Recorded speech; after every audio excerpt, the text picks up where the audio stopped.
Hello, तो good morning आप सभी को। उम्मीद करते हैं कि हम जो वीडियो अपलोड कर रहे हैं उसका आप लोग कंटिन्यू देख रहे होंगे और हम चाहते हैं कि इस चीज़ को हम लोग धीरे धीरे और आगे की ओर ले जाएं। बस आप लोग का सपोर्ट चाहिए। तो इसी तरह वीडियो में मतलब इसको देखिए और शेयर भी ज़्यादा से ज़्यादा कीजिए ताकि हम लोग का भी हौसला बढ़ा रहे और हम लोग जो है इस वीडियो को कंटिन्यू कर सकें। तो हम लोग पिछले क्लास में देखे थे कि बायोकेमिस्ट्री का मतलब इंट्रोडक्शन हम बताए थे। इंट्रोडक्शन में सारा बताए थे आपको सिलेबस क्या क्या पढ़ना है बायोकेमिस्ट्री का। वो सारा चीज़ हम बताए थे कि 10 टॉपिक लगभग है जिसको कि आपको कवर करना है। तो उसके बाद आप देखेंगे कि 10 टॉपिक में से सारा चीज़ को थोड़ा थोड़ा बताए थे हम, लेकिन अब उस टॉपिक को हम लोग को जो है डिटेल्स में पढ़ना है।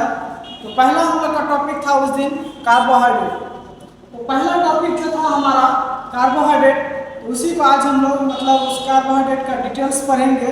ठीक है, तो देखिए क्या है। तो पहले आपको जानना पड़ेगा कि कार्बोहाइड्रेट क्या होता है।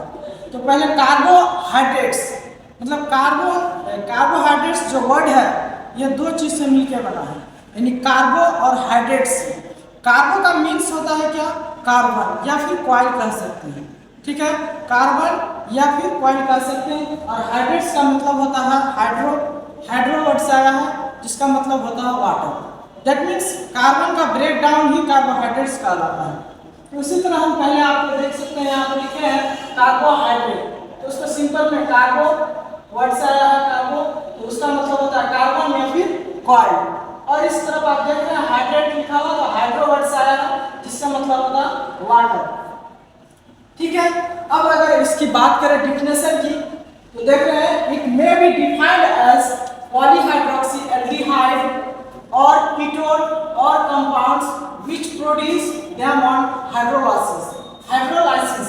यानी जब कार्बोहाइड्रेट्स को ब्रेक डाउन किया जाता है यानी in the presence of water, इसको हाइड्रोलाइसिस किया जाता है कार्बोहाइड्रेट्स को, तब ये अपने अंदर से प्रोड्यूस क्या करता है, तो एल्डिहाइड, कीटोन, कंपाउंड्स, ये मतलब एल्डिहाइड और कीटोन जैसे कंपाउंड्स को प्रोडक्शन करता है। तो ये कीटोन और एल्डिहाइड ये दोनों चीज का प्रोडक्शन होता है जब कार्बोहाइड्रेट्स का ब्रेक डाउन होता है। ठीक है, हाइड्रोलाइसिस मतलब होता है कोई चीज का ब्रेक डाउन। यहाँ ब्रेक डाउन किसका हो रहा है, तो कार्बोहाइड्रेट्स का हो रहा है। तो कार्बोहाइड्रेट्स का जब ब्रेक डाउन होगा तो ऑटोमेटिक है कीटोन और एल्डिहाइड का प्रोडक्शन होगा। अब बात करते हैं कि इसका कुछ जनरल पॉइंट्स के बारे में। कार्बोहाइड्रेट्स का ही कुछ जनरल बात है, यानी कुछ पॉइंट्स है उसके बारे में डिटेल्स बताते हैं, देखते हैं क्या है। तो एक पहला पॉइंट है जैसे कि general formula of carbohydrate is CnH2n। That means यहाँ पे कार्बन और वाटर दो चीज है। तो कार्बन की संख्या अगर बढ़ता है, कार्बन की संख्या अगर इंक्रीज करते हैं n की जगह पे कोई भी डिजिट रख सकते हैं, इसीलिए n लिख के रखे हैं। अगर आप यहाँ पे 2 बैठाते हैं, मान लीजिए कार्बन को 2 करते हैं, तो इसी तरह H2O यानी वाटर की संख्या में कितना हो जाएगा, 2 हो जाएगा। इसीलिए आप इसको जो है n की संख्या को डिक्रीज या इंक्रीज कर सकते हैं। ये है जनरल फॉर्मूला हुआ आपका कार्बोहाइड्रेट का। फिर इसका इस चीज से आप एक चीज और ध्यान दे सकते हैं कि अगर आपको पूछेगा कि कार्बोहाइड्रेट में क्या क्या पाया जाता है, तो आप बता सकते हैं कार्बन पाया जाता है, हाइड्रोजन पाया जाता है और ऑक्सीजन भी पाया जाता है। ये तीनों चीज ही पाया जाता है हमारा कार्बोहाइड्रेट। दूसरा पॉइंट की बात करें तो it is the main source of energy in the body. Carbohydrate जो है हमारा बॉडी में एनर्जी का सबसे बड़ा स्रोत है, क्योंकि हम कोई भी न्यूट्रिएंट्स कोई भी फूड खा रहे हैं, इंटेक कर रहे हैं, तो सबसे पहले कार्बोहाइड्रेट रिलीज होता है। जैसे कि चावल हो गया और भी रोटी हो गया, इसमें सबसे ज़्यादा कार्बोहाइड्रेट की मात्रा पाया जाता है।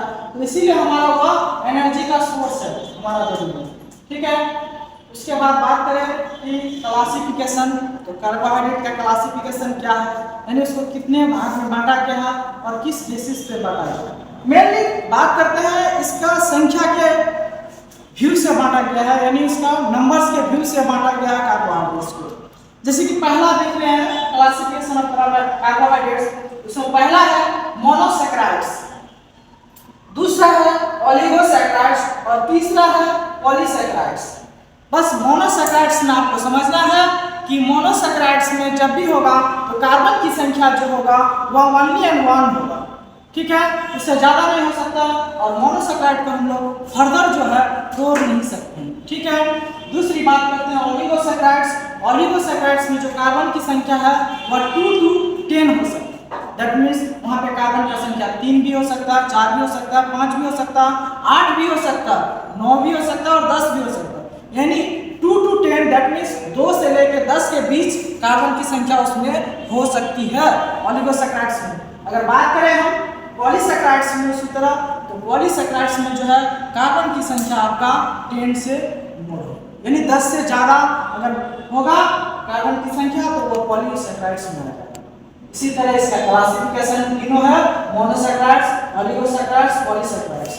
फिर हम लोग इसका डिटेल्स करेंगे, फिर कार्बोहाइड्रेट का जो फंक्शन है उसको भी पढ़ेंगे अगले क्लास में। तो इतना ही बातों का धन्यवाद। और आप लोग जो है इस वीडियो को ज़्यादा से शेयर कीजिए, कमेंट कीजिए और लाइक कीजिए। Thank you.